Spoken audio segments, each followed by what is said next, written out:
Welcome to Sweet Life Beat Life. We hope this video helps. You start by making sure the basics are already met. Homepod is updated and listed in the Home app, and your iPhone or Mac shares the same Wi-Fi network.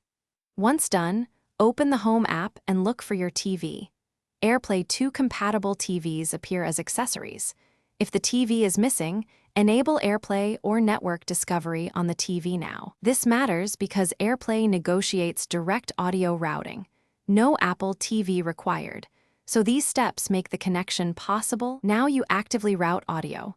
On your iPhone, open Control Center, tap AirPlay, and choose the TV or HomePod as the audio destination. On a Mac, click the AirPlay icon in the menu bar and pick the same device. If your TV is AirPlay 2 enabled, it will let you select HomePod as the speaker. Choose it so the TV forwards audio.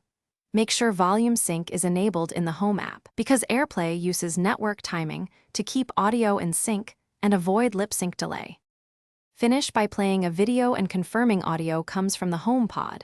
Use the Home app to adjust speaker volume. If you see lip sync or dropouts, restart HomePod, then the TV, then your router, because sequential restarts clear network state.